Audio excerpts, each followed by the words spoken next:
Okay, it's Thursday, October 2nd, 2025. This is a meeting of the Finance Committee.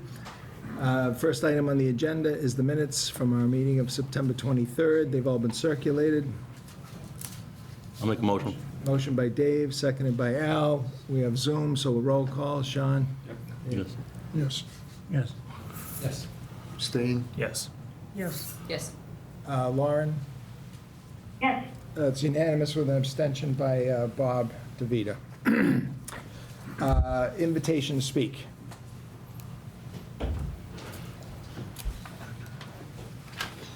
Evening, gentlemen. Andy, Okay, so let me just, first for the record, you are?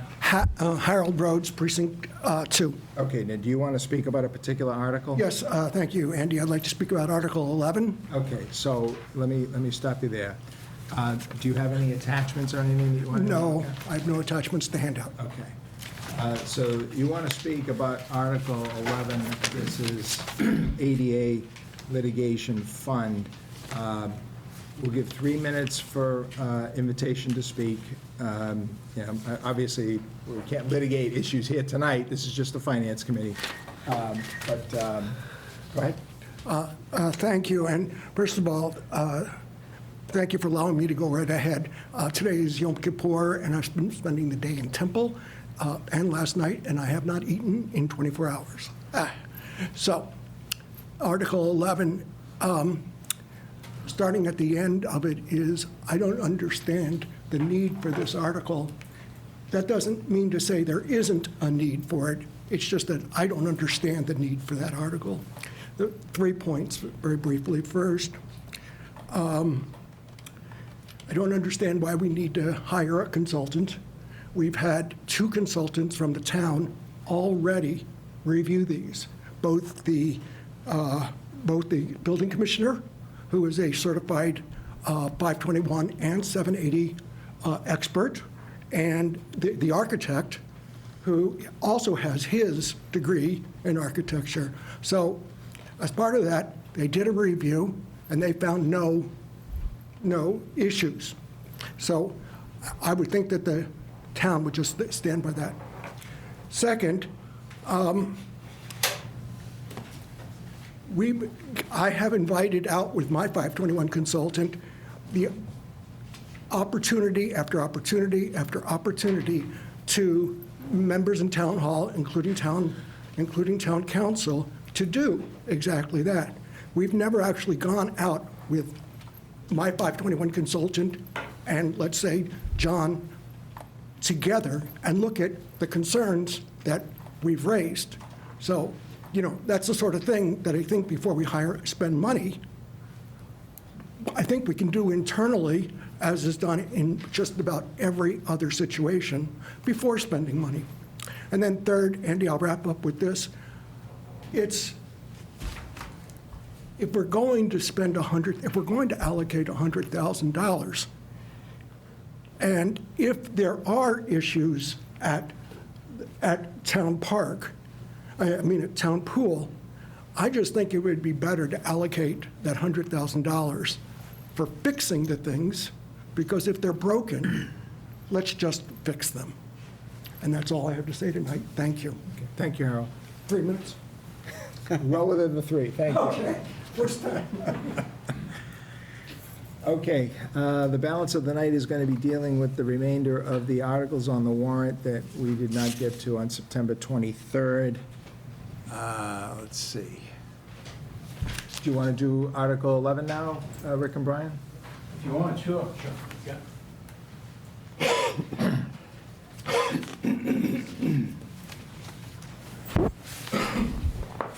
Okay, Mr. Chairman, members of the board, good evening. So this is Article 11. You just heard Harold Rhodes talk about this. To give a little bit of context on this, I think it was about a year or so ago that the town received, I think it was about a 37-page claimed report of ADA violations at the Milford Pool project. At that point, the architect was on board, the project was underway. The architect evaluated all 37 or whatever it was claimed violations and in writing and indicated why they were not violations. That was sent on to Mr. Rhodes. There was a quiet time, and then at some point, a number of emails came forward to the Select Board, the Parks Department, I believe, and also to my office, threatening litigation against the town in that there would be claims made with the Architectural Access Board.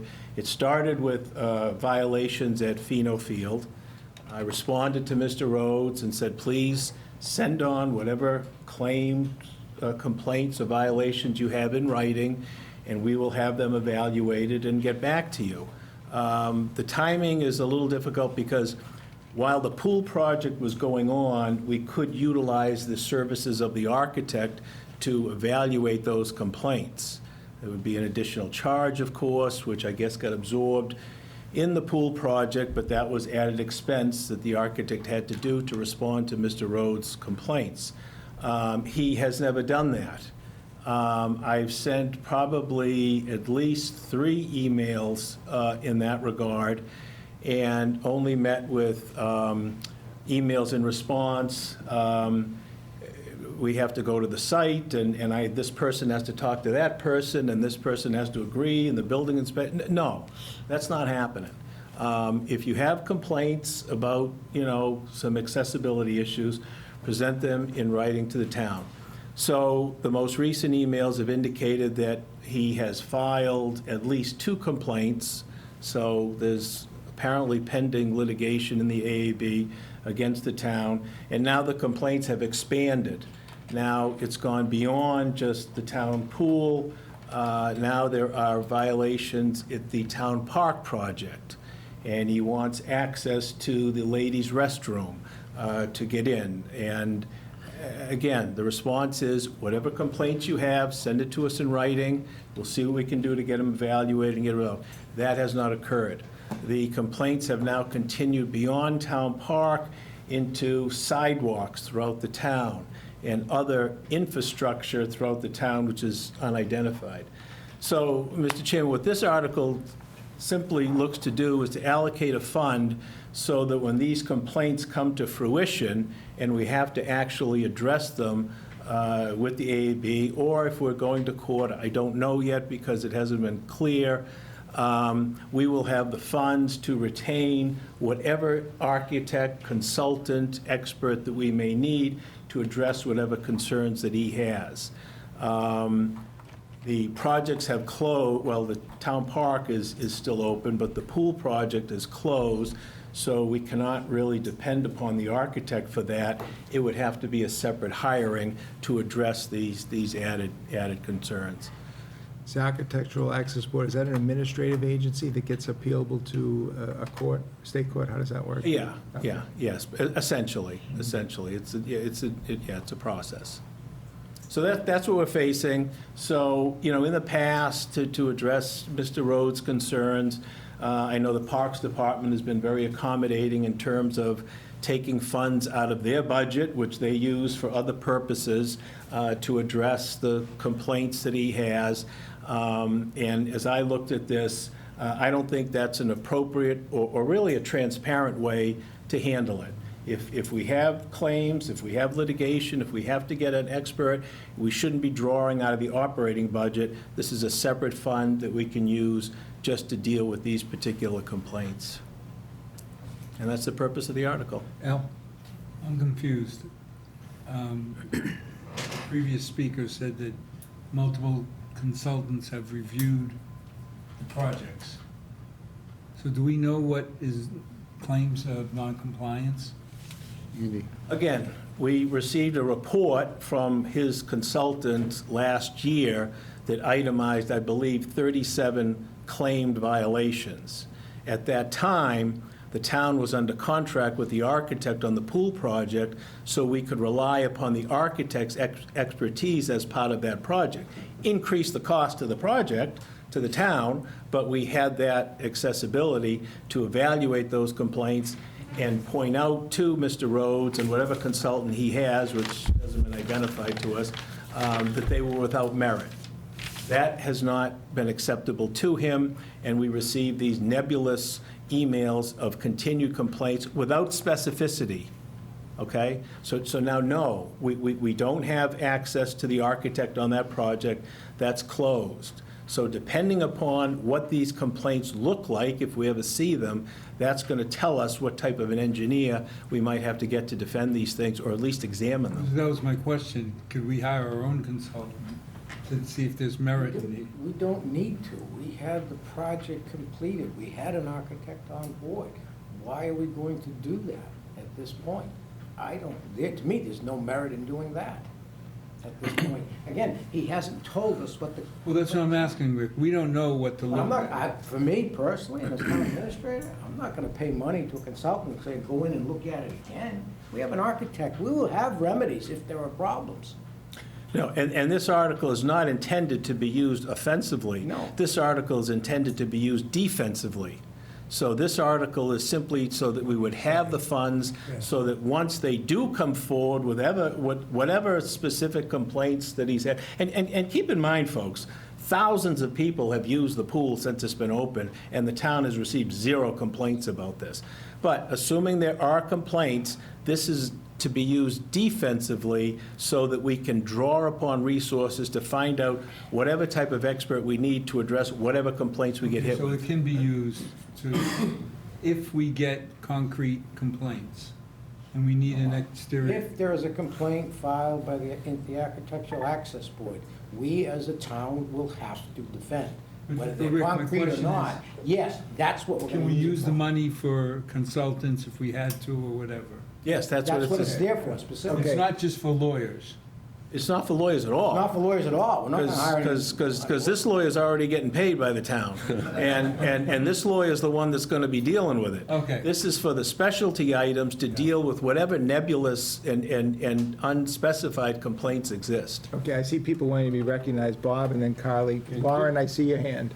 Brian, if you could, just quickly, Yeah. have we verified that these complaints are in fact in the pipe stream, so to speak, that there is going to be litigation at some point? We have not. The emails that we've gotten have been unclear, threatening complaints, and then there's another email apparently saying complaints were filed, and then another one said that they might be refiled. It's like trying to grab Jell-O. Assuming they've been filed, how does the town get notified of that, and what is the next step after they're filed? I'm not, well, the notification would come from AAB. Okay. And I can't really tell you what the next step would be, because I don't really know what the notice would be. But presumably, there would be a notification from AAB, and then we would have to, Architectural Access Board. Right, yeah. And then we would have to follow through with a defense on that. Thank you. And this fund is used, Understood, would be yeah. used only to retain whatever architect, consultant, designer, whatever specialty. If they come into fruition. Yeah. Exactly. Thank you. Thank you. Carly. Rick, this might be for you. Given these projects are newer, like we're not going back 20 years, do we get like an ADA sign-off by the architect or the construction company when we do a project? Yes. Yeah. And we got that. Yes, Certainly. and, On both and, projects. and that would be part of the process. So let's assume there is a complaint. Ramp is not compliant or whatever it is. Well, the town would have an action against the architect who designed it and/or the contractor if it was not built to code. So we could have a subrogation right there. However, we would still need to have expert testimony to show that the ramp is not compliant or whatever.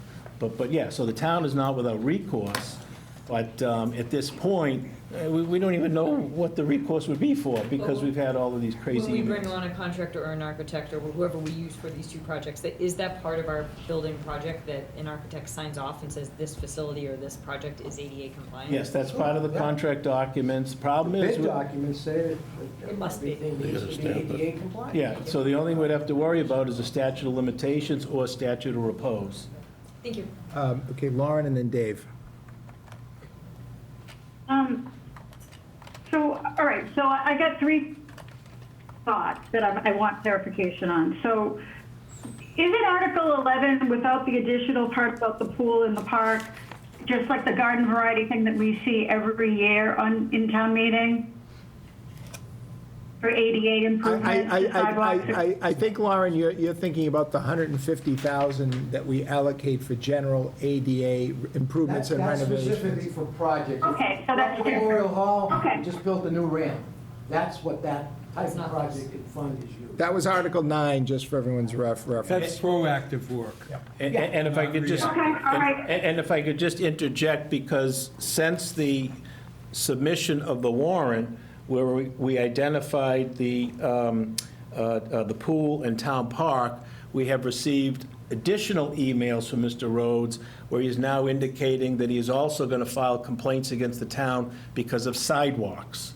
He is also going to file complaints against the town because other infrastructure. So the motion that's going to come before town meeting is going to be expanded from what's in the warrant. Lauren, did you say you had something else? Okay, yeah, so I had two more things. So,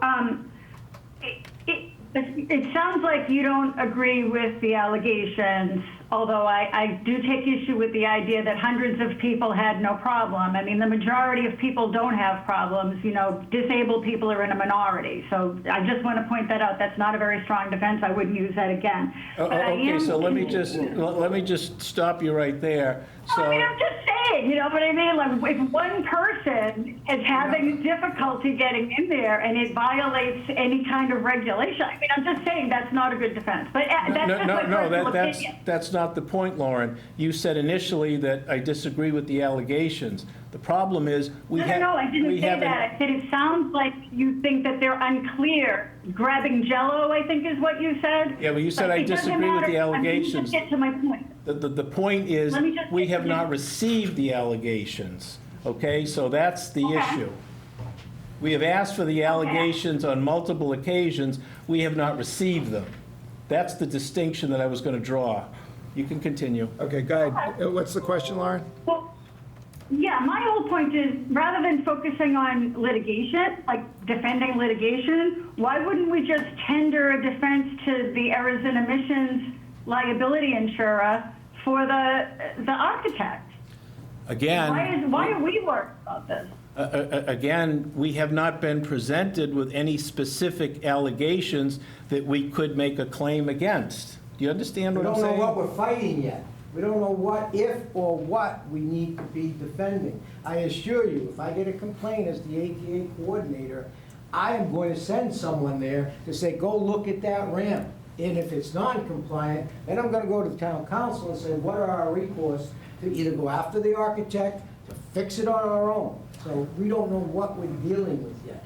That's the problem. I think that's the Jello analogy. So in furtherance of that, you may have missed that I had said earlier, a year ago, we did receive about 37 or so itemized claims of violations, which we did exactly what you suggested, had the architect evaluate and respond that they are not violations. Despite that, we Well, no, continue to get these threatening emails. No, but Brian, and believe me, I'm not defending anybody in any situation. I'm just trying to understand the situation. Presenting it to the architect, of course he's going to say my work was great. I'm not talking about the architect. I'm talking about the insurer for the architect who insures him or her for errors and omissions. That's the deep pocket. We are not the deep pocket. That's my only concern. Like, tender a defense to them. Let them figure it out. That's not the way claims work, but I appreciate your comment. Okay. Okay, David? So my initial question was the difference between Article 9 and Article 11, why we're creating a separate fund, but I guess we're creating a separate fund directly for this maybe being proactive claim, we'll just put it that way.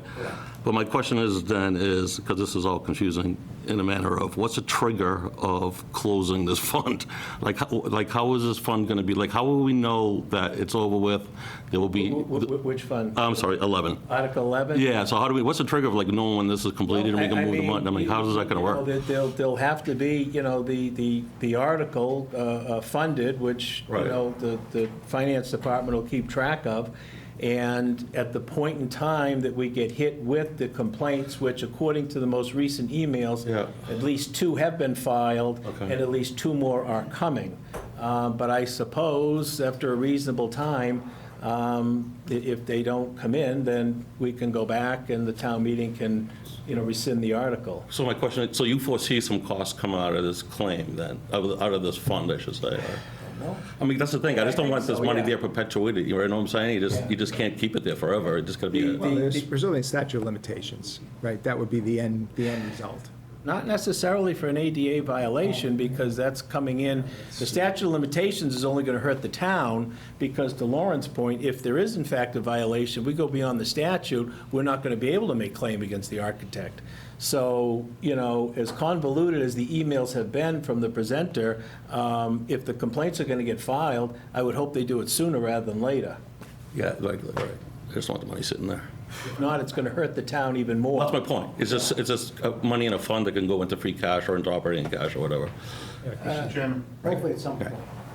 Dave, if at some point in time they determine that the funds are no longer needed, that money at town meeting will be sent back to the general fund. Yeah, I'm just trying to figure out what's the So that's part no of longer the needed articles point. At the end of the year, that's Right. to close up out of articles that projects are either Yeah, well- completed or no longer, but it would get sent back to the general. Thanks, Tommy, I just trying to figure out what's I no gotta longer keep this needed. moving. Bill? So this 100,000 is not spending, it's a defensive contingency. Yes. It may or may not be used. Exactly, Perfect. exactly. Motion to approve? Okay, hold. I told Brand I'd recognize him. Sorry. So I appreciate the vagaries that you're working through here and taking us through something that's kind of confusing.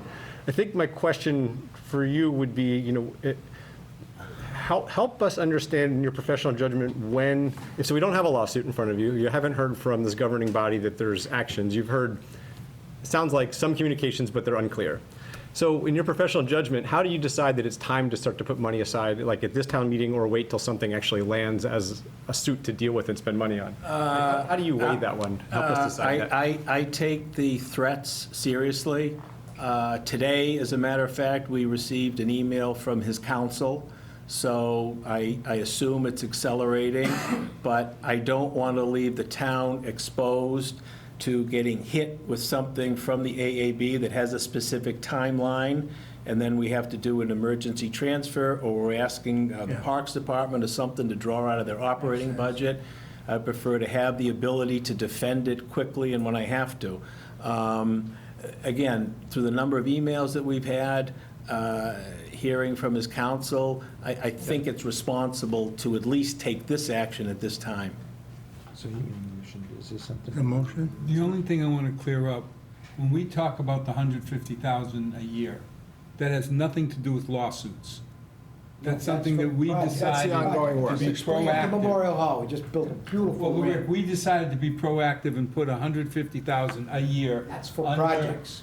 Your jurisdiction Correct, to improve our ADA compliance. correct. We have a report and we're trying to. So I don't want anybody thinking we're being defensive and trying to deal with it. This is something we've had for years, we'll continue. The Whereas foreseeable this is future, yeah. totally, as Bill said, a different issue. Totally separate and distinct. Okay, so there's a motion by Bill, seconded by Vin. Roll call. Sean? Yes. Yes. Yes. Yes. Favorable? Yes. Yes. Yes. Lauren? Yes. Okay, Article 11's been approved as favorable. Brian, you have Article 15. Article 15. Yeah, so that's dusting up the ADU bylaw. So I think as many of you know, the state passed legislation last year, went into effect this year, that makes ADU, accessory dwelling units, allowed as a matter of right. So at last year's town meeting, we put together a bylaw to try to comply with the new law in terms of the Milford zoning bylaws. For example, the old zoning bylaws called them supplemental suites. So we did a number of things to get the zoning bylaw to comply with the statute in terms of what ADUs are.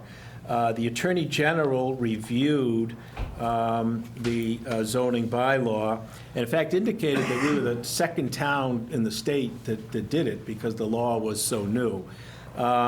She came back to us with a number of changes that needed to be incorporated. And so what we did was, working with the town planner, the bylaw from last year to this point had some sections that were left blank for future use. The sections that were put in there were the ones that were allowed by the AG. So this is trying to plug in those ones that were open. The biggest one is that ADUs would be subject to site plan review. However, there are sections of site plan review that are discretionary with the building inspector, and what we're proposing is omitting those discretionary sections because what the Attorney General told us is it's allowed as a matter of right. It has to be clear, whatever the restrictions are. It can't be discretionary with the building commissioner. So that's really the biggest one. So essentially, it'll go through the site plan review with some exceptions. Some of the smaller things, we required an additional parking space under the law if they're within a half mile of a transit station. They don't have to have a parking space. So in Milford, and I talked to the Attorney General personally on this, I said, we're not a MBTA community. Well, it doesn't matter. But I said, well, we've got the MWRTA here. So when you look up the definition on transit station, it actually goes down deep enough to a bus stop. So we changed the bylaw to accommodate that because we do have bus stops. And another section that the Attorney General was concerned about deals with, I guess what I would explain is grandfathering. So for example, if we had supplemental suites that were allowed under the old bylaw, we wanted to wrap this in so that they would now be considered ADUs. There were some things in the old bylaw that the Attorney General didn't like, so we've got some clarifying language just indicating that, yes, they will be grandfathered, but not to the extent of anything that was prohibited by the new statute. It's kind of a house cleaning thing to streamline it and get our zoning bylaw in compliance with the new state law. Okay, thank you for that summary, Brian. Are there any questions? If not, is there a motion? I had a clarification. Yeah. Is the ADU something like converting a garage or an attic? It could be. It could be. It still has to get a building permit. Oh, yeah. There are requirements, 900 square feet, separate entrance, separate exits, that type of thing. But yeah, it could, a do-over garage could constitute that, yeah. And then all the necessary plumbing and so forth? Exactly. Okay. Did I see a hand? Yeah, I'm just thinking that, how does this affect if it does sale and resale of homes? If you have an ADU unit that wasn't in compliant, but now has to be in compliant, or how, does that work anyway? Would they have to file for a variance? Like I did, Run that by me again, I'm not sure what you. so I see a house for sale that has an ADU unit. Okay, It says it on the market, right? okay. What happens if that ADU unit is not in compliance with this bylaw? Would the sale or resale of the house Well, need any variances? And that's probably goes to the last section that I talked about, so that presumably would have been compliant under the prior language. Yeah. So we've tied that up under the last section, so if it was compliant as a supplemental suite, it'll be compliant as an ADU. If you have a true zoning violation, whether it's an ADU or property, then that's an issue that a new buyer would buy it subject to the violation, and if they don't do their due diligence, they're going to be responsible for resolving it by way of a variance, special permit, whatever. Motion to refer to sponsor. I'll second. Motion referred to sponsor by Al, seconded by Brandt. Sean? Yes. Yes. Yes. Yep. Yes. Yes. Lauren? Okay, Article 15 is referred to sponsor. Thank you. You're all set, thank you. All right, Brian. thank you, have a good night. Go Red Sox. All right. Rick, you have Article 4? Yeah, just to thank you. There was a cleanup issue. We discussed it last week. I got an updated quote to include the interior of Town Hall, including upper Town Hall, and it's $290,000. Again, this is something that's been on for a while. The price keeps going up. So, Passing this over for quite some time. so this went up 10,000. I think I told you 275 last time, so Okay. 15,000. 15,000, I'm sorry. Okay. Are there any questions or discussion on It's been this? on the plan for years, and we keep kicking it down the road. Capital plan, Yeah, it's been at least 2-3 years we've, It's been longer, but at least 2 or 3 is correct, yes. questions or a motion? Motion to recommend favorable. Motion by Bob for favorable, second by Vin. Roll call, Sean? Yes. David? Yes. Yes. Yes. Joyce? Yes. Carly? Lauren? Yes. Okay, Article 4 is recommended favorable. Thank you, appreciate it. Thank you, take care.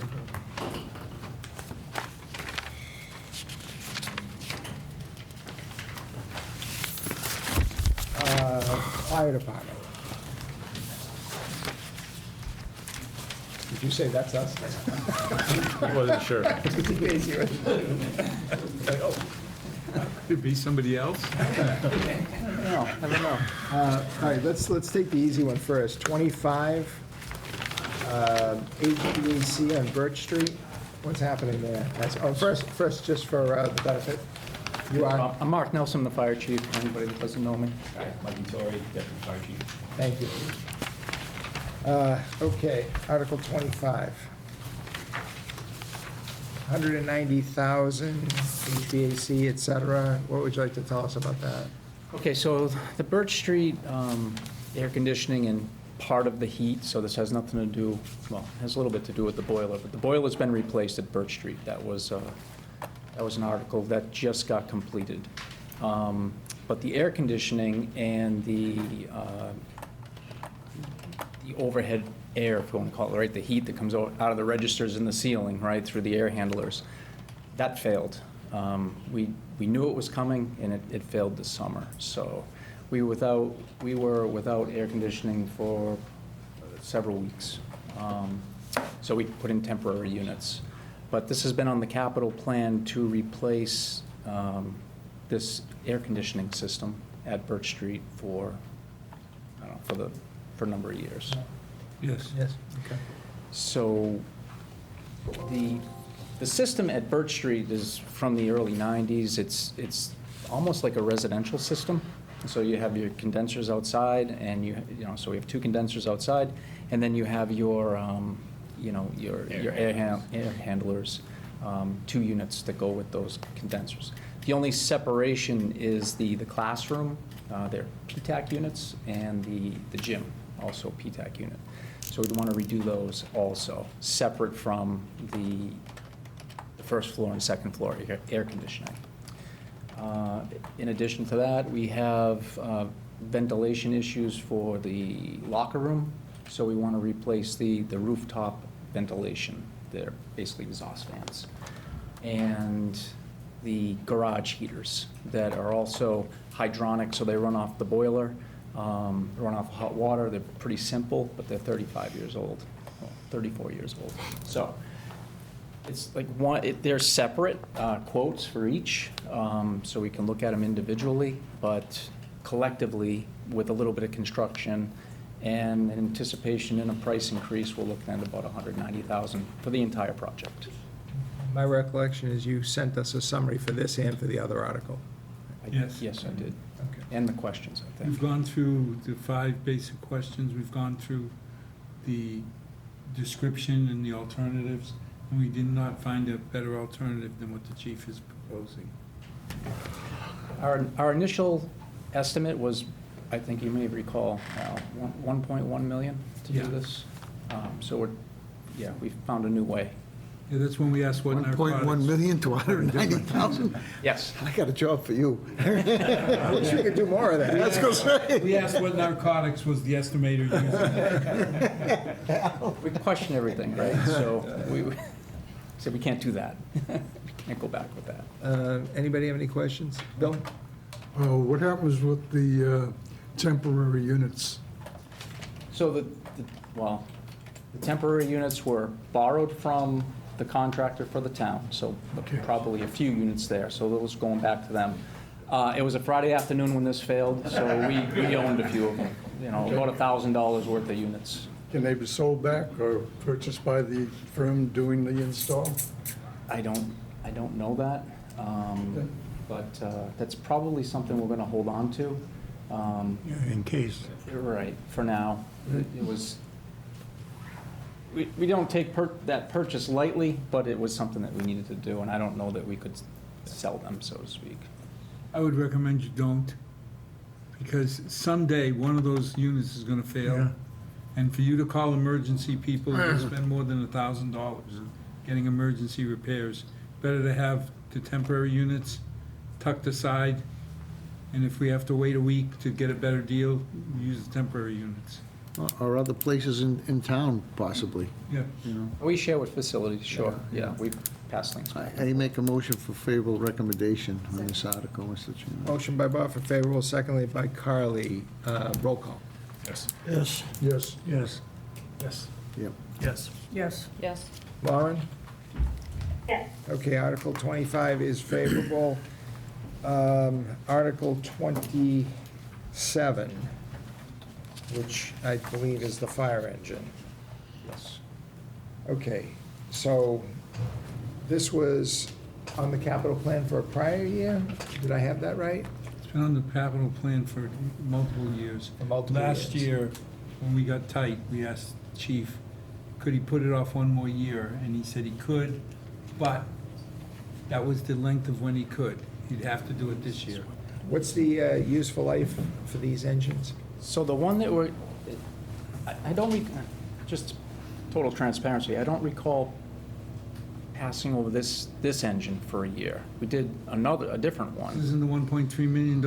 It is, it is, I just don't recall us not following the schedule. So, but if we did, it's escaping me at this I point. thought this was the one that we got lucky that It is. we found the used one, Yes. and Yes. that the used one's benefit was, and I could be Oh, wrong. we didn't find a used one. No, but somebody had already ordered one. Oh, yes. Yes. But it's brand new. It's But they unused. ordered it with the Yes. enhancements. That gets us another 5 years of life, so instead of 25 years, it's 30 years, or instead of 20, it's 25. We're going to shoot for 25, which is the one. So that we got lucky that somebody canceled their order, and we got to pick up on it. But we have to do it this year, or else we're gonna wait 2 years for a new one to be built. Yes. So what's the financial benefit? Is it because it's a lower price because it was supposed to go to somebody else and they didn't take it? Or is it because there are enhancements that we're not paying for, or what's the?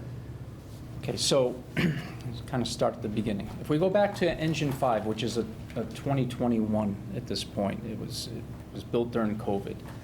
The article for that engine to purchase and equip was $775,000. The truck itself was $665,000. So what happened from then till now is that prices, and you may see it, you may have seen it in the news. The fire service were well aware of what's happening with the prices of apparatus and the backlog, and just not being able to get them. The last two vehicles, the last two apparatus, the ladder truck from 18 and this past engine from 21, we purchased from a everybody kind of has their set preferences, right? So we like this severe service cabin chassis. So that's what we wanted to stick with. In order to get one of those, it was going to be 3 years. It's a 3-year build from this point. So if we were to order it after town meeting, we wouldn't see it until 2028, 29, somewhere in there. We work closely with the vendor. This has been our most exploratory. Most extensive search with vendors we never even dealt with before. Right. We've visited with 4 or 5 for a custom build. They're all the same timeline. They said, you're looking at 3 years, maybe longer. I said, okay. So we were looking at stock units, we were looking at program trucks, we were looking at demos, we were trying to find what was going to fit for us. And the vendor that we usually, the last couple builds that we used was Bulldog Fire Apparatus. They, one of their manufacturers is KME. KME has worked out very well for us, so we wanted to stick with that. We said, any chance that you have one of these, just on a whim, can you take a look? And they had two that had just fallen through like that week, that another municipality somewhere was not going to take. And we said, well, what does it have? What is it, does it match what we built, a few years ago? And pretty much it did. We had to upfit some things, which is why there's an additional cost in there. But we're basically getting the same fire engine that Engine 5 is. Couple changes that you would never know about that we know about, like a different pump, like instead of a top mount pump, it's a side mount pump. Instead of cabinet doors that open and they're roll-up doors. There are some changes that we're making internally that you would never recognize, but it's a little bit of change for us. But the build is the same. The pump capacity, the tank that carries the water on the truck, same capacity. Color, I know, it's like, can't you just have a red one? No, we don't. We have yellow, and it's going to be a yellow truck. The biggest thing in all of this is the motor. And I know it's kind of funny. Wouldn't it be something else? Wouldn't it be, the fire truck itself and the cabinetry and things? It's not. It's the motor. So our fire engines have Cummins motors. There's a big change coming right now with Cummins motors. And we don't know what the cost upfit in that is going to be, but it's all about emissions. And the custom engine that is available to us right now has what's called the Cummins L9, 450 horsepower, which is exactly what we want. We know it's a good engine, and we don't have to gamble with getting the first edition of this new Cummins motor with additional emissions components. I watched a webinar on this new Cummins motor. It might be fantastic, but we bought the first edition in 2007 of a Cummins motor with a diesel particulate filter. We got the first edition. It's been horrendous for almost 20 years, and we've sunk so much money into that vehicle. I don't want to deal with it on the new engine. Even if we don't get this engine, this brand new one that we're talking about, if we get a program truck, we're still into it for a new Cummins motor. There aren't many of these existing L9s Sitting on the left. shelf anywhere, we just grab it. Right. And they've mandated certain things about these motors, the final day they can sell and install and all that. I don't have it all committed to memory. All I know is this new custom engine that is like our current engine has the motor that we want, and we think we should move forward on it. And we'd probably have it in, I'll say February. Wow. Instead of 3 years from now. Just 3 years.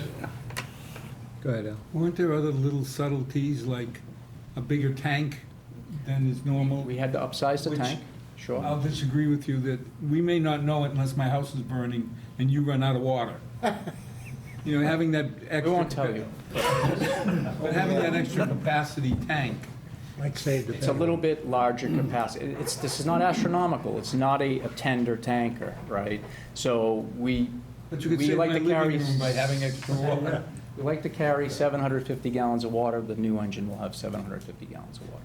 So there were a bunch of little things you talked about Yes. that just tipped the balance to say we should go with this. And plus, 3 years, will this truck last 3 years? The existing truck? It's 24 years old now, almost 25, and it's kind of sad because we really like it because it doesn't have all the emissions stuff on it, all the extra components. But it's time. What do we do with those? Do we sell them? So on this one, we typically have traded them in, but we're going to get we're back to getting pennies on the dollar. So they offered us 10,000. We said, no thanks, we'll keep it for now. We're going to try and use, there's a service, I won't mention the name now, but there's a service that we can put it on their market, and other fire departments in Massachusetts have used it and have made out okay. So it's worth sitting on it and trying to sell it for a little bit more money. That would just go back to the general fund. David? Yeah, I believe you said you're using new vendors for this, is that correct? For the new truck? Or buying, no. No, oh, okay. We explored new vendors. you explored new We began to vendors. see all the options that were out there. All right, so you're not using new vendors then?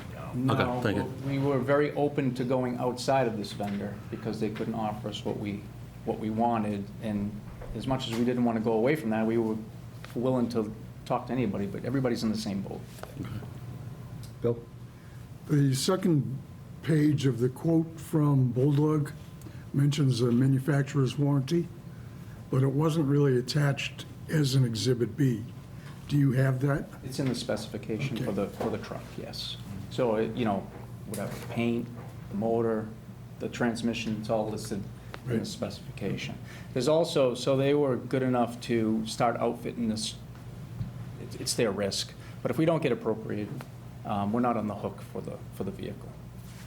So, as long as, we have to take the vehicle if we get a favorable vote at town meeting. But otherwise, we don't have any risk right now. We talk about getting extra life.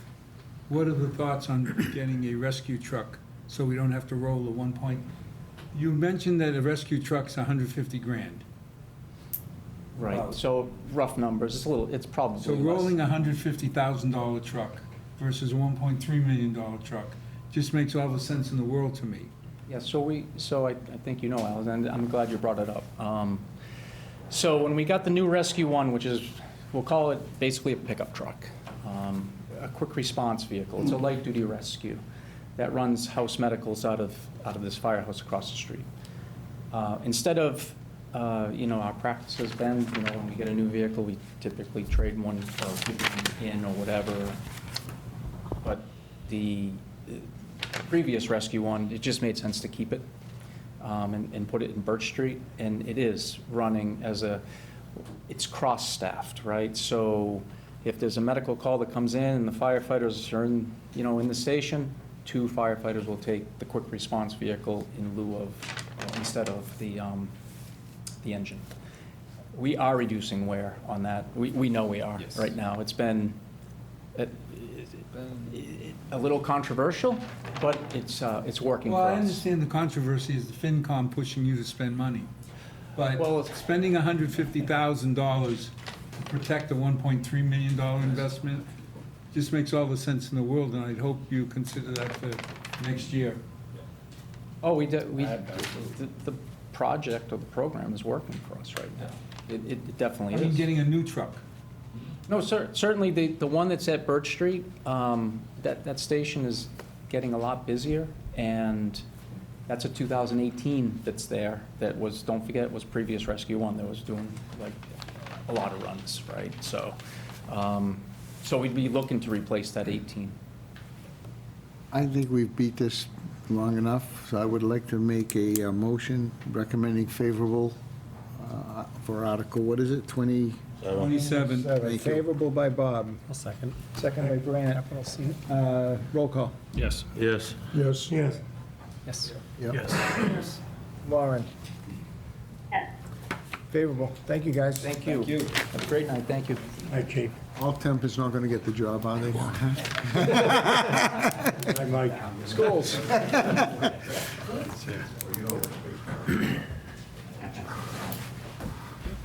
Good evening, guys. Good evening. For the benefit of our folks, can you identify yourself? Sure. Craig Kitsigli, Superintendent of Schools. Christopher Wilson, School Committee. Thank you. Okay, let's do 26 first. This is switches and phones. Sure. This one has been on the capital plan for a number of years, I believe. There's a number of network switches, access points, server upgrades, VM licenses to our phone services that are coming to the end of life, which basically means they'll no longer be serviced or able to be serviced. We're looking for $160,000 to begin the process of upgrading all of those. It's important to note that the $160,000 is our portion of it. E-rate would take on substantially more. It's our E-rate funds, which is this is roughly $1 million project. Who's E-rate? Yeah, who's E-rate? E-rate is, I believe it's a federal grant that we get. We used the E-rate the last time we had $1.5 million worth of work, and we paid a couple $100,000 out of it. Yeah. Okay. So that grant worked out well for us. Has this been a capital item? Yes, Okay. it's been on the plan for a number of years. Has the grant been secured? Yeah, it's an entitlement grant. Okay. Questions, motion? A motion move, approve. Question by Brant? Because I was on the capital committee, we met a few weeks ago on this one, on the 22nd, I guess. Is there a component for next year for this project too? Next year is the phones. Okay. Yeah, What schools are these? district-wide. Oh, okay. So as you can imagine, servers go down, we have big problems. And this won't be a duplication of effort with the new high school, I guess, right? Or the renovated high school. No, I can't say it's going to be duplicated, but I also think that by the time we're at the new high school stage, we'll probably be talking about upgrading again. What's the life of all this stuff? I honestly don't know, but probably 5 years. All right, that's good, because this came up 5 years ago when I was part of the subcommittee. I remember talking about this 5 years ago, or, And I think everyone Makes sense, knows how quickly technology's changing, so it's hard to predict. I don't know. no, that makes sense, because we did Capital talk about plan. it 5 years ago. It was on the Yes. warrant. I'll make a favorable motion. Favorable motion by Brant, seconded by Carly. Roll call? Yes. Yes. Yes. Yes. Yes. Yes. Yes. Yes. Lauren?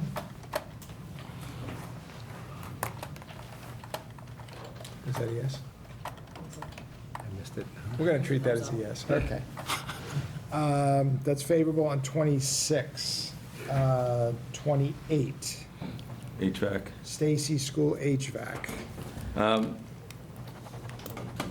The request of the school committee, we had an assessment done of our heating system at Stacy Middle School due to a number of ongoing issues that have been happening at least over the last year, probably plus. We put an RFS out to a few different, just for the assessment. The company that came back and did the assessment was exactly what we were looking for. It came back that a number of our systems have failed or are going to fail in short order, and that's basically the heating throughout the building. It's all of the heating components, or most of the heating components, are original to the renovation of Stacy Middle School, which was done around 1995. So we're talking 30-year-old equipment all throughout the building. We did have the boilers done recently. I think it was last year or the year before. But, all the air handlers, I don't know what they call them, all the different components, but all the different heating components for the classrooms, the ductwork, all of that, the controls, it all needs to be upgraded. There were a couple of concerns about this. One is, my understanding is this came up like on the last day of the article. It's like a stray asteroid. I don't think anybody was expecting this. And this has also not been anywhere on the capital plan. These are big dollars, like $7 million, I think I read, over 3 or 4 years. So why are we not capital planning for all of this long-term? I can't speak to what was done in the past. I could speak to what we'll do in the future. We plan on doing this kind of an assessment at all the other schools so that we will have a plan moving forward. I don't know, that's all. So this is, To add into that, certainly we've had a transition with our facilities director, and this new facilities director has certainly gone through and has been chasing a lot of fixes, and very, very reactive fixes throughout.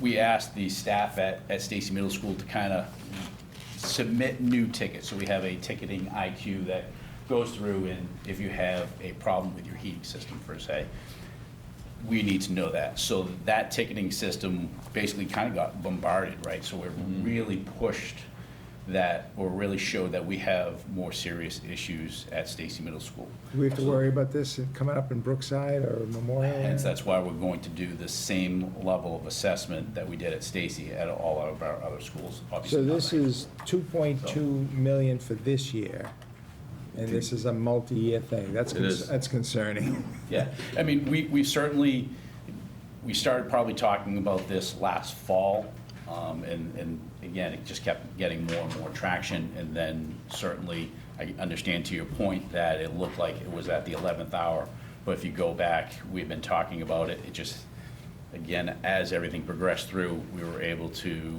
get this assessment done. The assessment took time, the report took time. We're talking about a 30-page report. You can imagine the amount of infrastructure that they had to go through, so.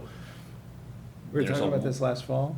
Were you talking about this last fall? No, I'm Who's the- saying no, internally. Internally, oh, okay. Right? So again, we have a facility subcommittee, and that facility subcommittee is meeting with the administration team, right? So we've got to do our own internal kind of push and understanding of what's going on. So now we're here. We've went through, we realized there was a problem, we got the assessment done, and now we're realizing that, we've got some pretty significant infrastructure upgrades that are required at Stacy Middle School. So, I mean, it looks like we've got sufficient funds this year. I mean, it's a little concerning about how free cash is going to interplay with this in future years, but I guess we're just going to have to take it 1 year at a time, right? Carly? Can I ask a clarifying question? I'm sure I just don't have the documentation. It's 2.2 this year. Is there a total amount that we have? 7. 7 in total, so almost 2.2 for 3-ish So years. it would be, phase 1 is 2.2, phase 2 is 1.5, phase 3 would be in 2.1, phase 4 would be 1.2. So over 4 years. Is there a concern without, you guys don't have a crystal ball, but is there a concern as you do the other assessments that we're gonna end up having to do 2 schools at the same time? I think that's always a concern. However, the major complaints that we've had have been at Stacy. We haven't had the complaints that we've had there at other schools. Is there basically like no heat right now? Is that? There's heat. There's heat? There's heat. So this, would you call this an emergency? Well, I guess I would call it an emergency. However, even if we get the funding, we're not going to be able to do anything this winter because it's going to take time. We're going to have to put it out to bid. The components are going to have to be made, and then we're going to have to find time to install them. So we're probably looking at a summer project anyways. Okay, I'm just It's trying going to to take time to order the things. I'm trying to think about future years, if there's money issues, is this the kind of thing that can be rolled out, or are these things are gonna have to be done each year? The gonna have- presentation was that the 4 phases are independent. So we could do phase 1. If next year we don't have money for phase 2, you can kick the can down the road with the risk that something fails. But it's not, They're not interdependent. it's not $7 million gotta go, here's the 4-year plan. But we wanted to present it to be a $7 million issue, not a $2 million issue. Understood. Brent, Because by the end of this Sorry. project, we'll be right in the middle of trying to fund a little school that we're trying to build. Brent, and then Dave. Carly, your questions made me think about something I wanted to share with the full committee, because we met as a subcommittee on the 22nd to talk about this. First, it's a 30-year-old HVAC system, which I don't think you mentioned tonight, but I think you mentioned it last time. So, when you hear, wait, it's a 30-year-old system that has parts that are obsolete, and as you start to have breaks in some rooms, and you can't even get the parts. the assessments are scary, I mean, to your point, because you're going to find something, but the conversation we had the other night after you go through that emotion is, if you don't do the assessment, and you have 30-year-old HVAC systems and other types of infrastructure, around the district, you're going to find out at a real bad time, right? So at least you have a chance to plan a little bit. So the $7 million is a little bit jarring when you hear about it. But I would say, back to school night was a little bit jarring when you looked at some of the HVAC setups when I was just there the other night, so I got a chance to have the conversation with you and then go and see the building myself. So you think, okay, I sort of understand, but we shouldn't be afraid of assessments would be my point. I think we want to. Oh, no, you got to know. We got to know. It doesn't mean we can do everything. Right, no, I agree. We have to kind of stack rank them. I agree. I guess the good thing that we learned tonight is we know where to get some temporary heating. Dave and then Bill. So who came up with the scope of work for the phases and the dollar amounts? We asked the consultant that did the assessment. So you have a third-party consultant that did it? Yeah. Okay. And they did that because they didn't want to ask for 7. No, I just didn't know if it was like internally, just, Carlos looking at it and come up with dollar amounts.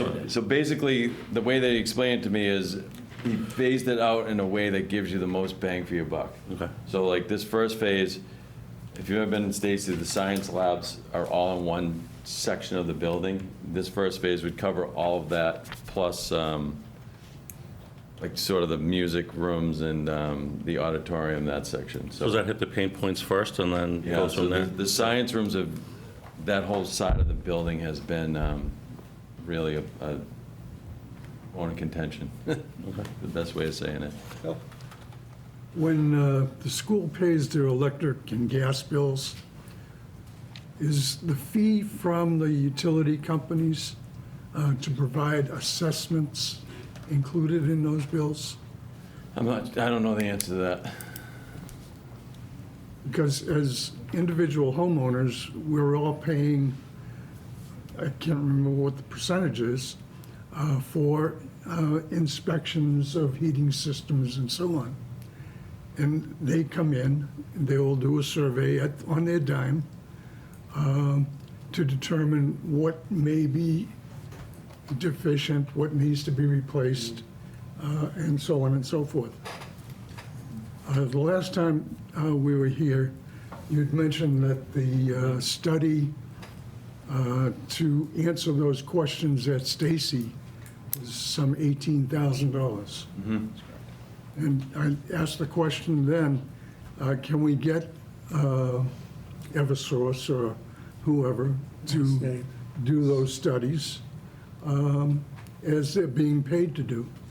So I know that Carlos met with National Grid sometime this week, because part of what was suggested in here that we meet with National Grid and find out if there's any, I don't know what you call it, rebates, I guess, on any of these products.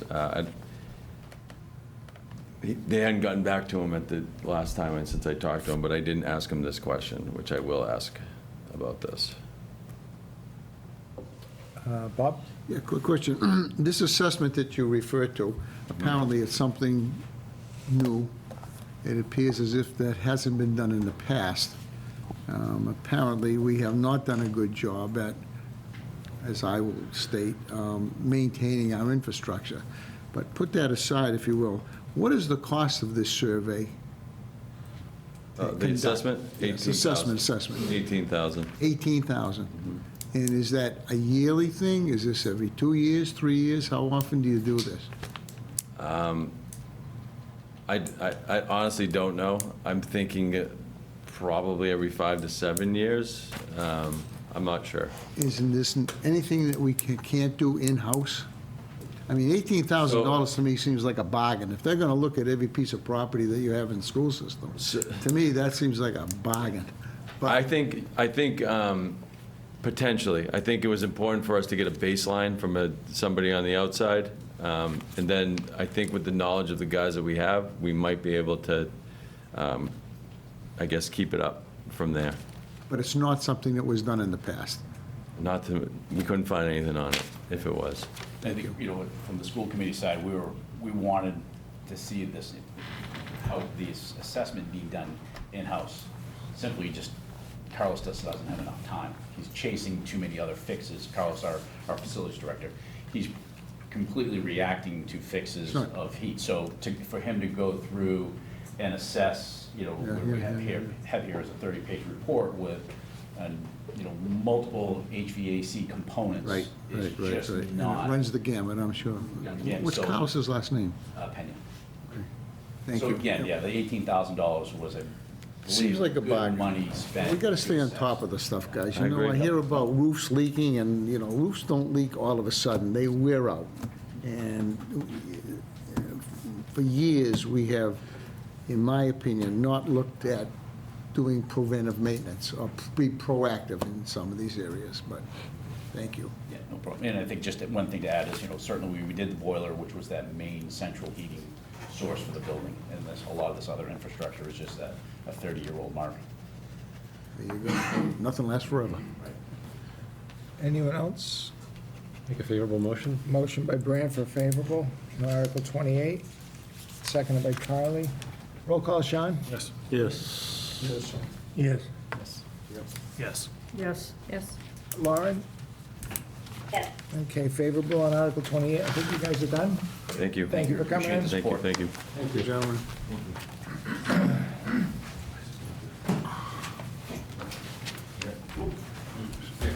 Good evening, guys. Thank you, sir. So according to my notes, the 3 articles that are left are 32, 33, and 36. Is that what you've got? Yes. So while he's handing that chart out, which will be my discussion for Article 36, but let's take up 32. Yes. All right. So at the last meeting, we talked about the other 2 collective bargaining, Mace Library. We moved forward with the favorable. I asked to save fire and police for tonight because they were still in flow, if you will, with negotiations. And that is still somewhat the case with fire. We're very, very close, but it has not been signed. Article 33, police has been signed as of today. So the money aspects will be the same. You're looking at $200,000 for each one. Probably wondering, like, an even number, rounded number like that, how could that be? But keep in mind, police and fire, they're like our 2 largest departments outside of the school department. There's a lot of employees, so quite frequently circumstance occurs where someone may retire early, be out, whatever it may be, and that's no exception this year. So long story short, they can make up the difference. So I would be seeking $200,000 for the fire collective bargaining. It's a 3-year contract. It would cover the entirety of fiscal 26 through fiscal 28. So you're anticipating between now and the special town meeting that the fire contract will be done? Yes, and if it's not, I'm glad you said that, if it's not, we simply pass over. Okay. Good idea.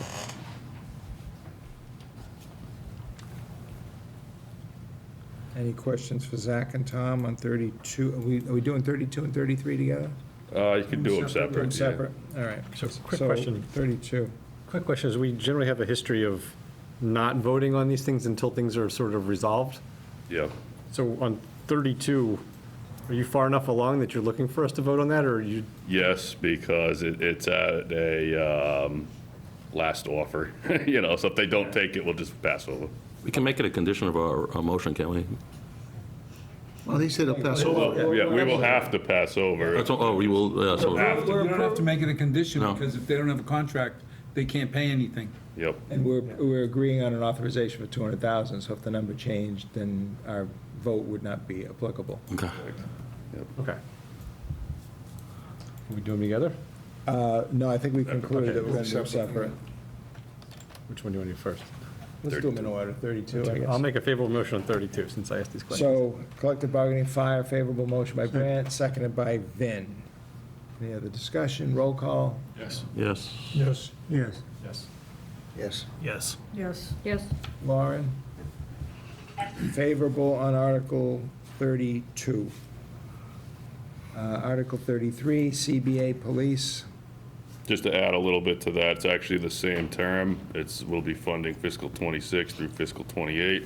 As I mentioned, I saw the signatures before coming downstairs today, so that's all wrapped up, buttoned up. Everyone's sending emails celebrating because it's been a year of in the trenches with this, so I'm pretty happy about it too. So that's the number, 200,000. Again, it might be like to the exact penny, it'd probably be like 220, but circumstantially, they have additional money in the budget, so I'm not looking for more. Just looking for the two. I'll make a favorable Have a motion. motion by Vin, Second. seconded by Bob. Roll call. Sean? Yes. Yes. Yes. Yes. Yes. Yes. Yes. Lauren? Favorable on Article 33. It takes us to Article 36. All right, Mr. Chairman, I had Tom Brown hand out a little packet that's stapled together. I think you may have distributed that first page earlier today. I did. Okay, cool. I did want to tie it to the second page, so maybe we start there, and you can see I did some numbering on there just for ease of eyes as I speak to it. Excuse me, allergies. This should look familiar to you, this, as I call it, the balance sheet, but it's really the P&L. So, couple items here. This is what was presented back in May. This is what we planned on in May, and we know after the special town meeting is when we do the tax recap and set the tax rate. So that's when everything kind of comes together, and I'm going to try to tie it together for you as we discuss this article. So let's just go through the numbering here. So number one, I'm addressing and want to make a comment on new growth. So it's still at 950 as an estimate, and that's one of those items that potentially could change. Very happy to report that the assessor today had indicated that it is submitted to the Department of Revenue at $965,000, and I have no doubt that that will get certified. So additional 15K we will take instead of going the other way. So that's a pleasant surprise there, and a quick tip of the cap to Paul Abadanza, who's not here tonight, but he was right on the money with this one, all right? Now, let me draw your attention to number 2, 3, 4, 5, right-hand side. That's, as I commonly refer to as our goals and objectives for the year, one of which is stabilization contribution. So this is the exact amount that I'll be seeking through my article. We had this displayed in May, but it wasn't a town meeting article at the time. That's going to be the exact same discussion point for number 3, which is we earmarked for raise and appropriate purposes. This whole balance sheet here is purely taxation, raise and appropriate, okay? We know we have free cash. We spoke about that a little bit at the last meeting, and it was mentioned a few times today as well. I'll address that in a moment. But for purposes of taxation, we had earmarked $1,750,000. At the annual town meeting, we had capital, but we used the free cash surplus at the time. So as of right now, for tax recap purposes, we have not done any capital at all. So all of that $1,750,000 is available for this town meeting, and you'll see that on the funding source when I finish in a moment. Number 4, we call it a levy adjustment, but that's ultimately where we're trying to come down to our excess levy capacity and tying that to the meeting you had a month back when we're talking about the schools. This is really the important piece where everything filters down, everything that we did at the annual town meeting, everything that we're trying to set to do at this special town meeting will filter down to try to hit that goal.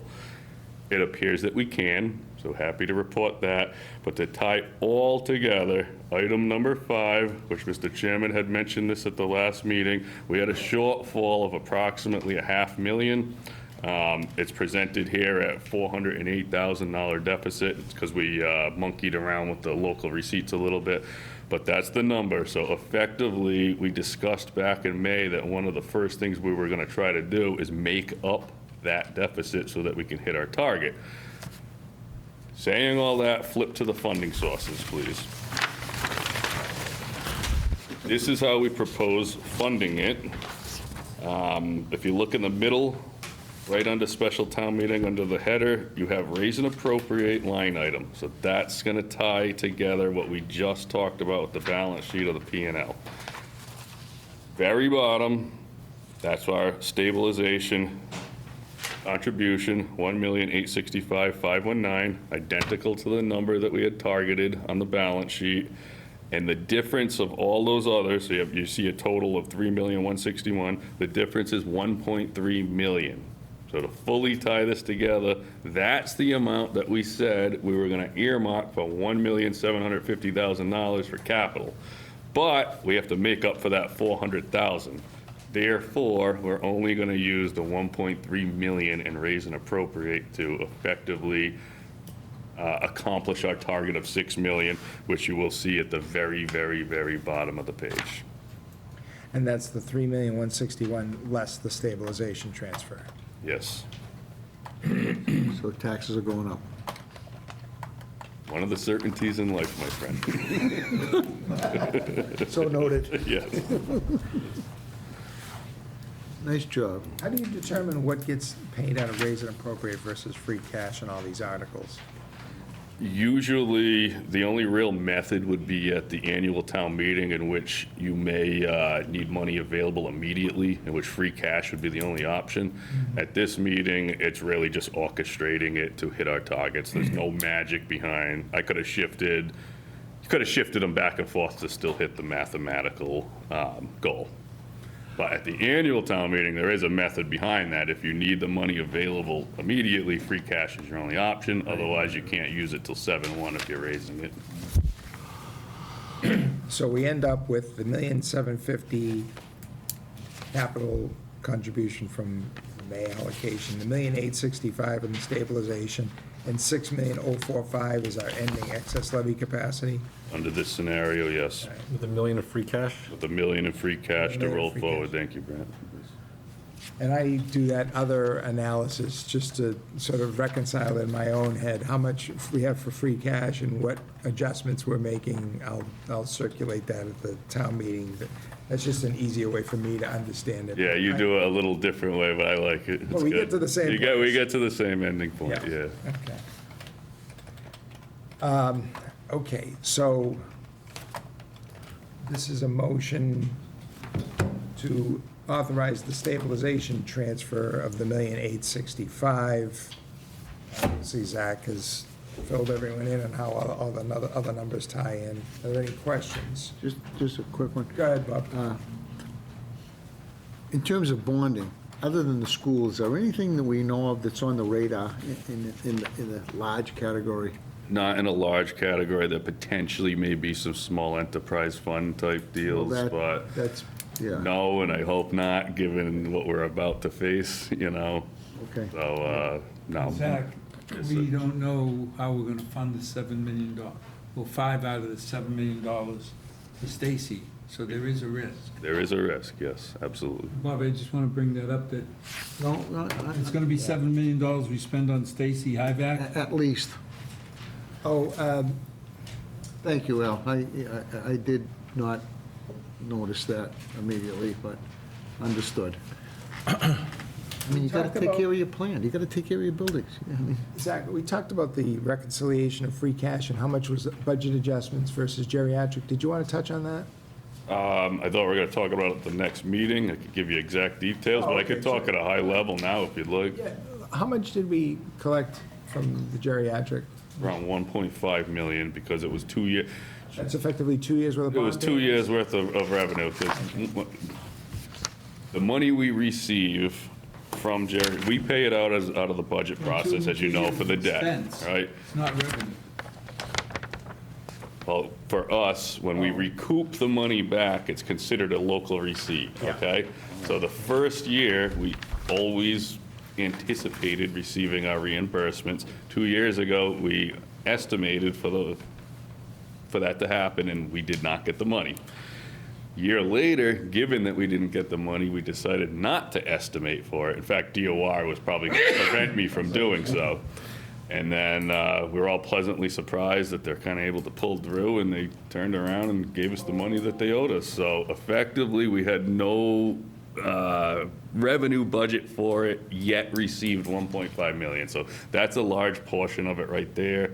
So people should keep in mind that if we had only gotten the normal one-year bond payments, this year, we'd be 700,000 or 800,000 lighter, and we'd probably be not 100%. spending all the money that we're spending. We would be quite tight, yes. So, you know, some of these things are fluid targets, just so Yes. everybody understands.